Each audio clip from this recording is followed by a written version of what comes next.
Hey you guys, my name is Adrian. Nice to meet you. I haven't filmed a video in a really long time and I've always been thinking about it. I just couldn't get myself back into it.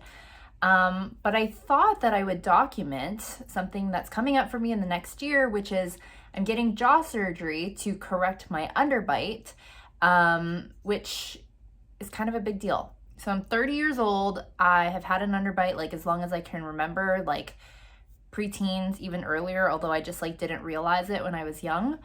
But I got braces when I was in middle school, so probably when I was 13, 14, and we all the orthodontist only fixed my top teeth at that time, and he was like, why don't we do your bottom when you get a little bit older? And then when I got to around 16 probably, he was like, well, we can put on your braces on your bottom and then you can get underbite surgery and then you'll be beautiful. That's literally how he phrased it, which has scarred me forever. But my parents were very against me getting surgery at the time just because of the risk and the complications, and I was so young at the time. So they opted not to get braces on the bottom, and it was just kind of no, you don't need surgery, you're beautiful, you're pretty, you don't need it. But fast forward all these years later, my bite has always bothered me, and now that I'm an adult and I can decide for myself, I have decided that I'm gonna go ahead and correct my underbite with the surgery. And yeah, I'm here to document my journey. When I was researching this last summer, so summer of 2024, I looked up so many YouTube videos. If you had a YouTube video about your underbite journey, I definitely watched it and maybe commented on it. But it was just so nice to see other people, the before, during, and after, because it just gives you a sense of what you can expect if you're gonna go through this journey. The good, the physical changes while you're getting your Invisalign, and the after, pain during the aftercare of the surgery, just all of that. It was just so nice to watch. And I feel like we're always watching for people whose bites look similar to us before, so that you can get a sense of what you would look after, or what you could look like after, how your healing would go, just all that kind of stuff. And so I feel like it would be helpful for me to document my journey, just in case someone else with an underbite also sees some similarities between their bite and mine. Yeah, I just hope that this will be helpful for you. And if you are watching this and you don't have an underbite, I hope it's informational.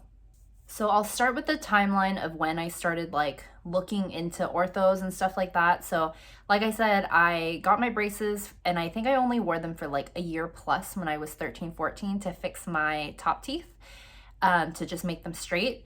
And I've literally worn a retainer ever since. Retainer, and then switched to night guard, but I've always worn something. So I was always so scared of my teeth shifting back to it being crooked, and I already didn't like my bottom teeth, so I was I cannot let my upper teeth go back to being crooked. So I've been so diligent with wearing a retainer ever since I got my braces off when I was a teenager. So I think my top is relatively straight.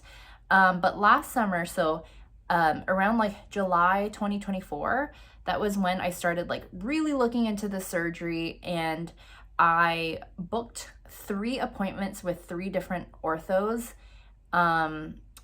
because after doing a bunch of research on the internet, everyone was go to a few different ortho consultations to get a sense of who is going to vibe with you, who's going to give you the feeling that you can trust them, because you're paying them a lot of money for them to fix your teeth. And so I did a lot of research. I picked 3 different ones, and I was so hoping to go to all 3 and have them all tell me the same thing. You need Invisalign, or you need braces. This is how long it's gonna take you. I think that your top teeth or top jaw needs to shift how many millimeters, and your bottom has to go back however many millimeters. That's what I was hoping I would get, because if you're a normal person, you know that perfect teeth, should be straight, top and bottom, and your bite should sit like this. But how you get your bite to sit like that is not something like normal people know. And so I was really hoping all 3 orthos would say the same thing, because then I would feel really good about choosing the ortho that I went with, because there's only one way to do it, right? Like, I went to all 3 orthos, and all 3 orthos said different things. The first ortho I went to said that I could only align my teeth with braces, and that she would not be able to do it with Invisalign, and that she's never seen it done with Invisalign. So I was like, okay, like, I'm mentally preparing myself to like wear adult braces for 2 years. Okay, like, maybe I could get clear braces, that would be fine, metal braces, whatever. I'm just like, braces, braces, braces. Then I go to the second ortho, and she's like, no, like, our office does Invisalign all the time for like underbite surgeries. Like, you don't need braces. And I was just so stunned, because all my life I've heard that you need braces, like traditional metal or clear braces, in order to get the surgery. And I was so surprised that anyone like mentioned Invisalign. I just thought that wasn't an option for me. And so I was like really skeptical, honestly, when she told me. And I even asked her to see like pictures of people with similar bites, what they look like before, what they look like after, how many patients she's had with an underbite that was corrected with Invisalign. And it seemed like it was plentiful. Like, it looked like it was just normal in that office. And then I went to a third ortho, and he actually suggested that I do braces, but camouflage orthodontics. And if you haven't heard this term before, and I hadn't, like prior to going to him, he would basically use braces. So if you're doing camouflage orthodontics, you're basically opting not to do surgery. So like, this is the fix if you're really, really vehemently like against surgery. So he proposed that he would be pulling my top teeth, or I should say flaring them out a little bit, and then flare my bottoms like in as much as possible, so it masks my underbite. Imagine my teeth is like this right now. He would flare the top as much as possible and pull the bottom in as much as possible to make it look like the perfect bite. And so that honestly, again, blew my mind, because I didn't think that was like a thing. I also didn't think that I would be eligible for like any sort of like camouflage orthodontics. And so I came home, did a bunch of research. Thank you to the people of Reddit. Like, again, this is another part of research where I'm watching like YouTube videos, I'm doing all my Reddit research, like all this kind of stuff, because I saw a lot of people on Reddit talk about them getting camouflage orthodontics when they were a teen, and then all these years later, it's either like caused some problems for them, or they just continue not to be happy with the bite that they got. I did stumble upon a few videos of people that did camouflage orthodontics and were happy with the results, because they really did not want to do surgery. But it seemed to me like for everyone who was open to the idea of surgery, it felt like surgery was the option that would give you the better result that you would be happy with at the end of the day, because you are spending all this money, all this time, and I didn't want to risk doing it twice, you know, like I only want to go through this one time.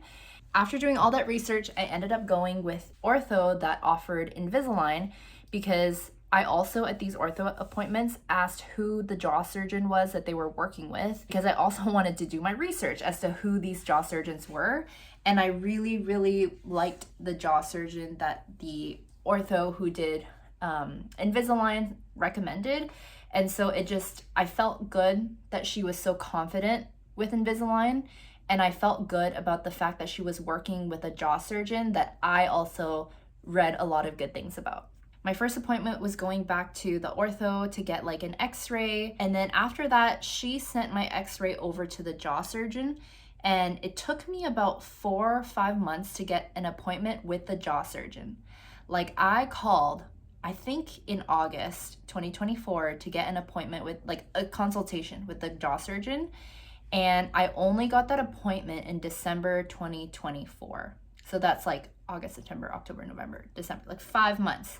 And this entire time, like, I don't have braces, I don't have Invisalign, because you could start technically before going to the jaw surgeon, but the jaw surgeon also really wants to see like what your teeth look like before any sort of treatment. So I didn't want to like mess that up, and so I decided to wait basically until I saw him to start anything. When I went to the jaw surgeon, I had like a huge list of questions that I had compiled from doing all my internet research. Like, you can tell, I mean, I hope you can tell, I am a nervous person, and I also do a lot of research. And so like I sat at that appointment, I had my phone up, I had so many questions, and I was like, I'm so sorry, sir. I'm like, I know you do this all the time, but I just have to ask you these questions. And I went through my whole list. And at the end, like, I felt really good because it seemed like this surgeon did this a lot. Like, it wasn't just like a once a month surgery that he was doing. Like, he was doing this a lot. And he also could tell me about like cases that went well, went wrong in his practice, and just like had a lot of information. So I felt really good. Because that was happening around Christmas time, and there's always like, you know, orthos on holiday, like, you know, life, of course.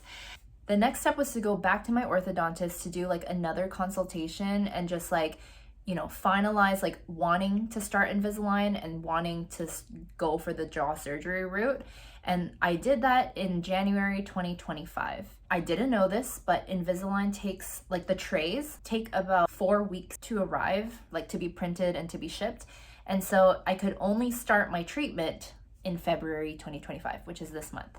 And so it's already been like a little over half a year since I started looking into this, but I just wanted to like give you the timeline because it does take a while. And if you have things in your life that you want to do, like work, travel, you want to get married, like whatever, these are all things that you have to think about because there is a lot of time that needs to pass in order for you to get things done. So fast forward, now I'm in February 2025.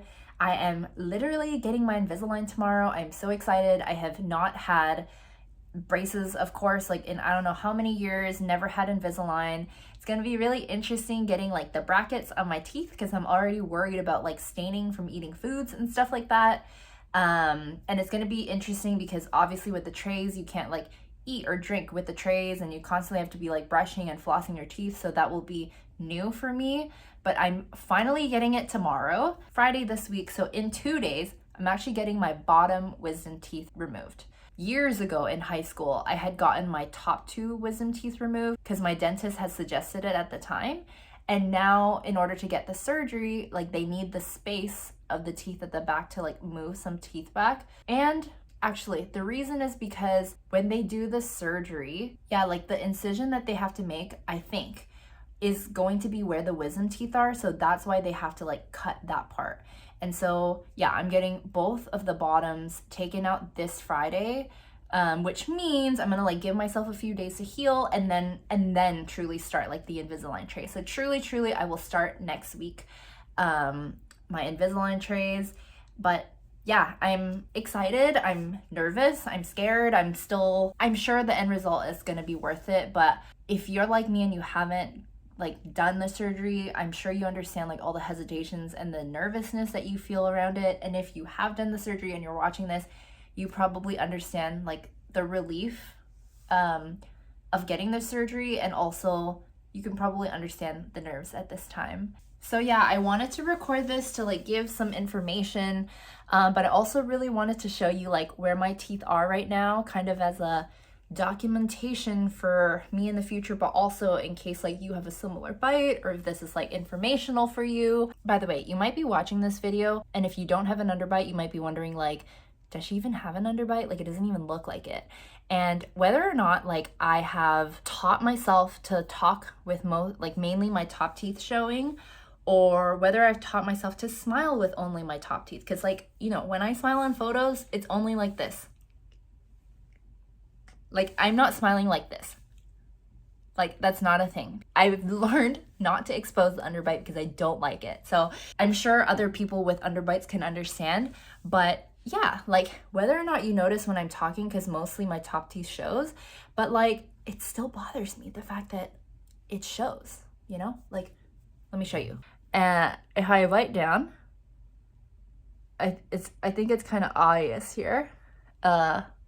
That I had an underbite. And the thing that my ortho actually said is that my top teeth have actually compensated by like flaring out a little bit. And they said my bottom teeth have compensated by flaring in a little bit. So like my teeth are technically already a little bit like this, and they still like, it's like this. And so they said that in order to, like, when they straighten my teeth, the top is gonna go back like this, right? And my bottom's gonna go like this. So technically my underbite's gonna look worse for the time being before I get the surgery. So that's one thing they did warn me about. Like, they do want to let you know that, like, for a time, it is going to look worse. It's just how it is. So I'm fully aware that's going to happen. I think it'll also be interesting to document, like, as that happens, how bad it gets, because that was one of my questions during my appointments. I was like, well, how bad will it get? And when I'm like doing research online and stuff, I can't really find a ton of pictures. So I also really wanted to share that with you of like what your bite looks like. Your teeth are straight, but you haven't gotten the surgery. Okay. So yeah, this is my bite. Like, I'm fully biting down. Right? You can see there's like a hole in the middle here. So like one thing that'll be super interesting is being able to like eat food or bite down, because most of the time, like, I can't chomp on stuff. Oh, yuck. Yeah, I think I have like an underbite through and through. There's no crossbite or anything like that. It's just true underbite.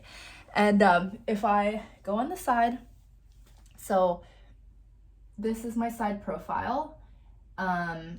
Usually if I'm smiling, again, I've learned to not like bite down when I smile. So if I were to smile, I would look like this.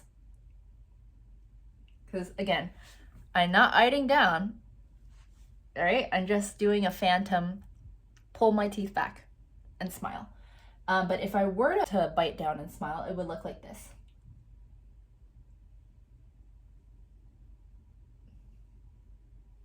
And trust me, I would never ever do that. That'll be really interesting. I think they're really cool, like side by side, to be able to like go on my side, sound my teeth like biting down, to see that true side by side. Like, that's gonna be cool. I'll definitely get that shot again. That's gonna be cool. So yeah, I think I've like talked about most of the stuff that I've like looked into so far and like my journey so far. But I hope that the right people find this video and the right people find this helpful, because I know that I so enjoyed other people's videos of their journey. And, you know, I also want to say, like, I'm going to try to document all the good and the bad, because there are some other people who have gotten the surgery who are unhappy with how their like facial features look afterward.